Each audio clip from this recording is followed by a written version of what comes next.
masse wants to know what President Trump knew about the Russia bounty story and why the White House isn't doing anything about it, even though the story has been knocked down by the two previous, this DNI and the previous DNI, acting DNI Rick Grenell, by all of officialdom in Washington. And the Director of National Intelligence, John Ratcliffe, had already said just days ago, quote, and let me read this to you, "I have confirmed that neither the President nor the Vice President were ever briefed on any intelligence alleged by the New York Times in its reporting. The New York Times reporting and all other subsequent news reports about such an alleged briefing are inaccurate." As I said, former acting DNI Richard Grenell said, "It's inaccurate. Stop politicizing intelligence." Well, joining us tonight, our guest says the New York Times has blood on their hands for even publishing the fictional Russia bounty story. He's Congressman Jim Banks, member of the House Armed Services Committee, an active officer in the Navy Reserve who served in Afghanistan. Congressman, great to have you with us. This is just more idiocy from the New York Times. At some point, you would think they would become somewhat embarrassed by their unnamed sources and their propensity to report absolute claptrap.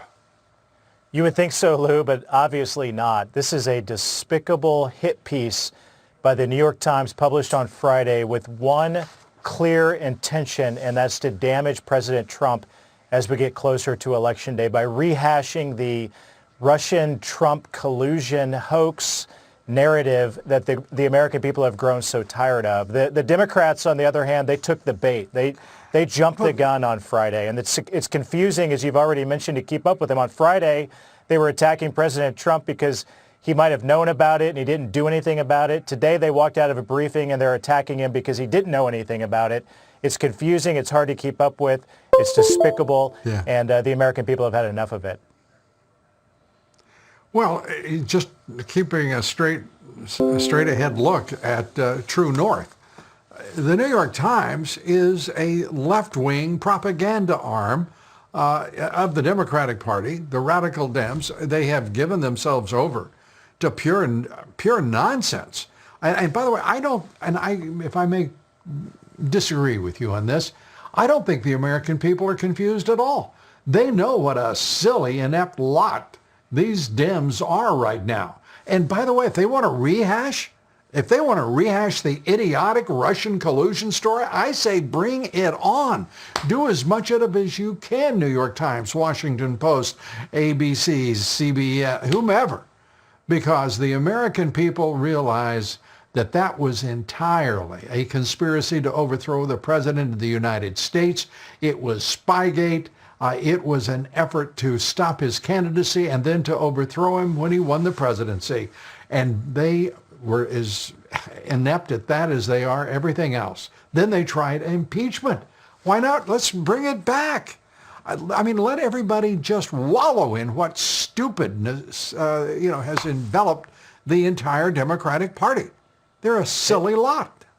I couldn't agree more, Lou. This piece, though, in the New York Times on Friday, the worst part of it is now the Russians know what we know. Maybe the intelligence was good, maybe it wasn't. We don't know that, and that's why the president was never briefed on it. The intelligence was never verified. But the bad part about this is now our career intelligence officials in the field who are doing their jobs might not ever be able to find the truth, because the Russians would be, if it were true, the Russians are literally shredding the evidence. If it's not true, the Russians are laughing at us because once again they've worked with the New York Times and the Democrat Party to sow discord in the United States of America. And that's what's despicable about it.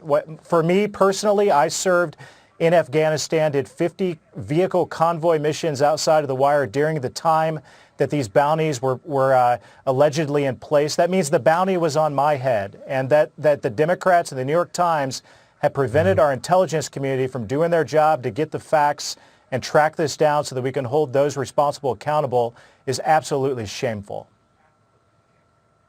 Yeah, it is shameful, and even if the intelligence is, is what it appears to be, completely absurd. The idea that we wouldn't know what is being done, and the idea that the Taliban needs some further incentive to try to kill our soldiers, does that not, as one who has served there, Congressman, doesn't that seem a little silly to you that the Taliban needed a little boost from the Russians to want to kill Americans?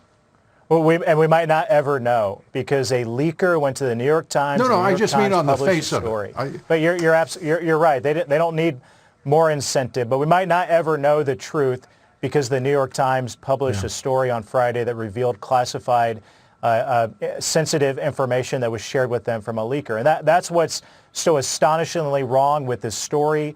It was all a hit piece to attack the president. And I'm sick and tired of it. I want the leaker to be held accountable, and I want the New York Times to be held accountable for that as well. Let's see. This is what's interesting. Was there a leaker? Because this is, again, unidentified sources, unnamed sources, anonymous sources. Who the hell knows who it was? It could have been any number of people. But what is troubling to me is 3.5 years into this president's first term, we still have leaks that can be this noxious and this just, well, as you say, somewhat annoying. Congressman Jim Banks, as always, it's great to have you here. We appreciate it. Thank you. Jim Banks.